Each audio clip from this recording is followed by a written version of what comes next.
तो हेलो भाई लोग, आ गए वीडियो पे। तो आ गए हो तो वीडियो देख भी लो, ठीक है। तो अब बात करते हैं मोटरोला एज 14 न्यू के बारे में। काफ़ी यूट्यूब पे सर्च में चल रहा है आजकल। तो मैंने सोचा क्यों ना उस पर एक शॉर्ट शॉर्ट क्या बोलते हैं उसको। अरे शॉर्ट टर्म रिव्यू भाई। अरे हाँ, हाँ आज हम देने वाले शॉर्ट टर्म रिव्यू। तो भाई लोग अगर रिव्यू पसंद आता है तो प्यारा सा कमेंट करना और लिखना भाई रिव्यू अच्छा था। और बाय चांस अगर रिव्यू पसंद नहीं आता है तो एक एंग्री फेस बना के लिखना भाई बहुत ही बकवास रिव्यू था, ठीक है। पर कुछ भी कमेंट करना मत भूलना। ये है मोटो की तरफ से आने वाला एज 40 न्यू। दो वेरिएंट है उसका।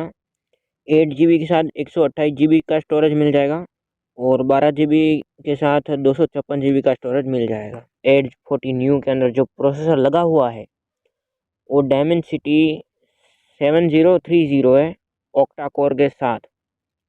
साथ ही में कैमरा की बात की जाए तो जो रियर कैमरा आता है वो 50 मेगापिक्सल प्लस 13 मेगापिक्सल का कैमरा दिया गया है। फ्रंट कैमरा की बात की जाए तो 32 मेगापिक्सल का एक फ्रंट कैमरा दिया गया है। Display 655 inch full HD plus POLED display दिया गया है।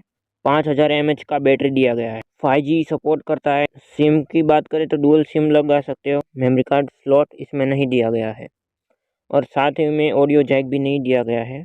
चार्जिंग की बात करें तो 68 वोल्ट का फास्ट चार्जिंग सपोर्ट करता है, जो कि चार्जर इनबॉक्स मिल जाएगा आपको। 144 का रिफ्रेश रेट देखने को मिलता है।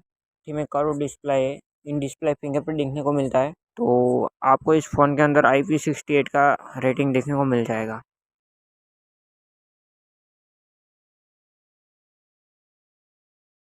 तो भाई लोग जो भी इस फ़ोन के लिए ज़रूरी इन्फॉर्मेशन था वो मैंने आप तक पहुंचा दिया है। और अब बात करते हैं भाई ये फ़ोन अच्छा है कि नहीं है।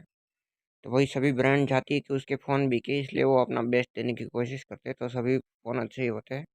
डिपेंड आप पे करता है आप लेते हो कि नहीं लेते हो, ठीक है।